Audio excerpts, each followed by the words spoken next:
She was gone. Shoved into the back of a car, and I was forced to watch as it sped off into the darkness. We had no way to track it, and by the time we got back to the RV, it would have been gone. I walked back through the trees, clutching my Colt Python.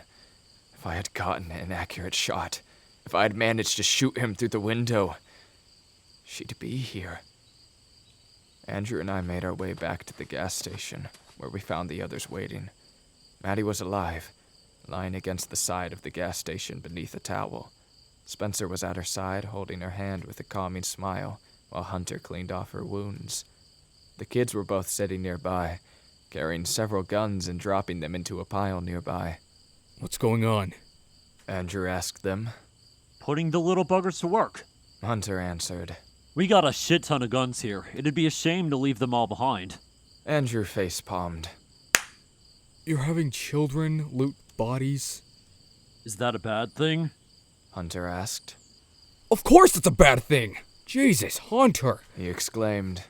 He then looked to the kids, taking the guns they were holding and tossing them into the pile. You two, go get something to eat. Anything he says, ignore it. Axel and Julia nodded, running inside the gas station with smiles on their faces. Hunter then looked to Andrew. Well, well, well, look at you, softy. Never thought I'd see the day come where Andrew is nice to a kid. What's wrong? Maddie asked me as she turned in my direction. I stared down at the ground and told her. They got space. Hunter, Spencer, and her all looked up.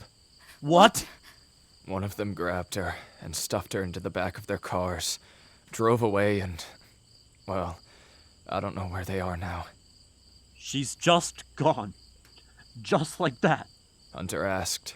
Come on, man. There has to be some way to find her. Can't we just drive after them?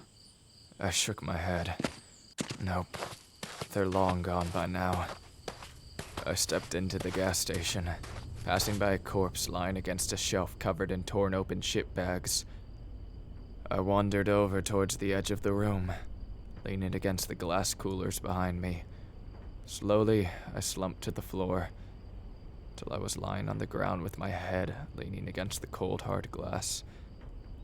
Space was gone, and I'd never see her again. What those people would do to her, I wouldn't know.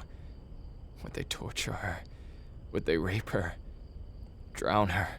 Burn her? Or would they just give her a mercy shot to the head? No, they wanted her alive, or they wouldn't have taken her at all. All the things I'd never gotten to do with her, we couldn't do now. I remember months ago we were all at lunch, planning out things to do once we graduated. Take a trip down to Florida with Space's family, go to a red carpet premiere, travel to San Diego for their yearly Comic-Con. We were going to do it together. Now we'd never be able to see her again. Spend time with her, have fun, eat snow cones. Now I wanted a snow cone, but there was no snow nor cones for miles. Spencer walked into the gas station, looking around for me. He walked towards me nervously and looked down at my blood-covered figure. Hey, you good, man? Spencer, what the hell do you want? I asked rudely. I honestly didn't want to be mean to him, but all my emotions had bubbled up into a cauldron of frustration. Just wondering if you were okay. Spencer said nervously as he opened one of the coolers. He tossed me a glass and I looked at the label. Beer? No way. My stepdad drinks this shit all day and I am not turning out like him. Haven't you drank alcohol before? Spencer asked as he sat down next to me. Yeah, once when I was 15. Stupid younger me decided to mix whiskey with orange Ripple one night when I was feeling lonely. I answered as he opened the can. Well, I think this is an exception if we only have one. Spencer said excitedly. I stared down at the bottle for a few seconds, staring over the design on the side. Then I made my decision. Fuck it. We both picked up the bottles and tilted our heads back, pouring it into our mouths at the same time. It didn't taste like anything at first, but when the aftertaste came, I cringed setting the bottle down. I stopped. That was okay, I guess. Yeah. But no more. Spencer said as he stopped chugging the beer. Yep, I said back awkwardly.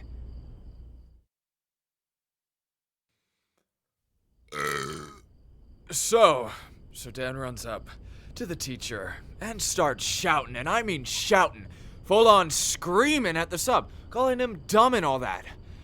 And then he starts calling him a thought of all things, I shouted drunkenly. Dan? You mean Dan, right? The tech dude from coding class? Spencer asked in a slurred tone. Yeah, that's him. The dude who came to the Halloween party dressed up like a robot, I told him drunkenly. Yeah! I remember, because I talked to the robotics team that day. I asked them if I could borrow one of their little remote-controlled drones they were showing off. Charged it up, turned on the camera, and drove it right between Samantha Scott's legs! Spencer said as he clinked 2 beer bottles together and chugged them down. You looked up her skirt? I asked in surprise. Yep. Oh, the pantsuit! Such perfection. Pantsuit is love. Pantsuit is life. God's greatest creation is the one and only pantsuit.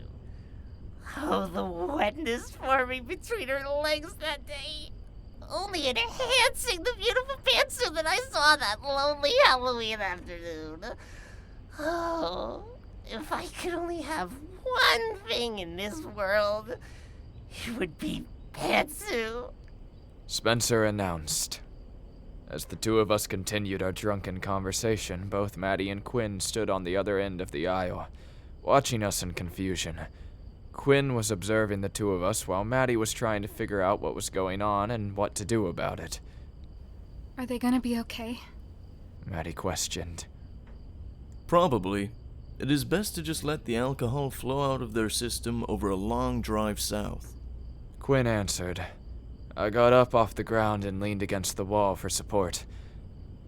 South? You mean we're leaving space? Spencer looked up at us before continuing his drunk rant. Space is okay, I guess. I mean, she's a bit flat, but her tiny ass is probably really... Ugh! Maddie kicked him in the stomach and looked back to Quinn. We can't just leave her, can we? Do we have any choice? She was taken by a gang we know nothing about, going who knows where. It is best to just move on. Besides, statistics say she's probably dead by now. I saw red. I stood up and stomped over to Quinn, grabbing him by the shirt and shoving him against the wall. I stared into his eyes with anger and shouted, For once in your goddamn life, can you stop being a dick to people and have some sense of compassion for once? Quinn rolled his eyes. Unlike the lot of you, I do not feel compassion. I come up with ideas and formulate plans based on odds and statistics, and using that, I calculate the best decision to keep the majority of us alive and well. Stop talking like that already! I shouted, tossing him to the floor. You are a human, not a fucking robot! I am what I am, and you are what you are. And what I am is the only reason we have not died yet. You think you're the reason we haven't died yet? What have you done? Andrew's the one on the front lines every time we get in a gunfire. He's the one driving the RV. And I am the one who's kept this group from running apart. And all you've done is disrespect Luis, disrespect space, and treat everyone like they're below you. And what have you done, Anakin, You made some inspirational speech around a campfire and subsequently abandoned us to follow space to Chicago like a lovesick puppy. You're no leader, and you're in no position to call me out.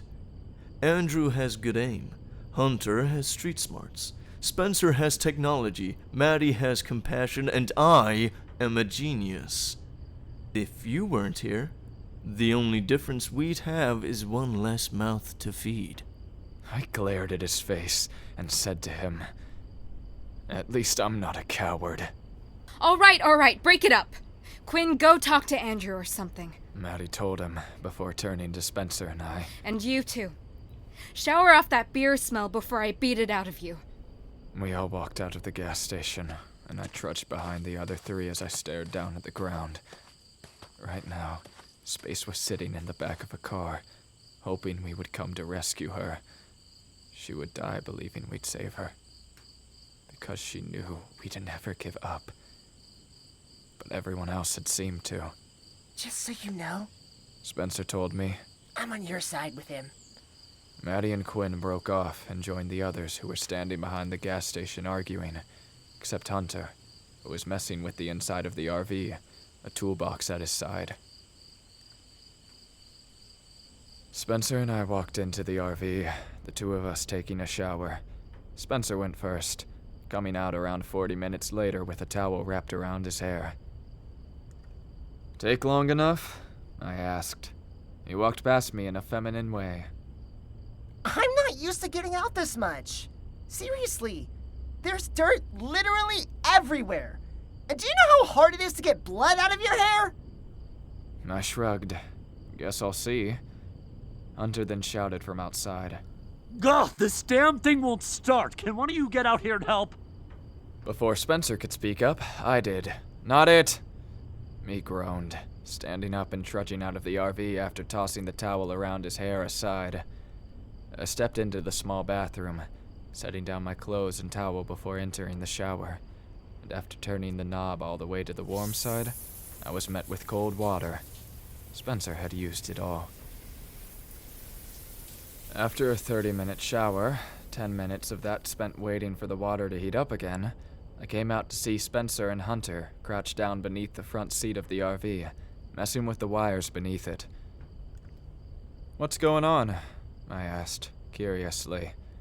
I have absolutely no idea how to fix the ignition, so I gotta hotwire this thing. As much as I know about cars, Luis was always the expert with that part of the job. Hunter explained.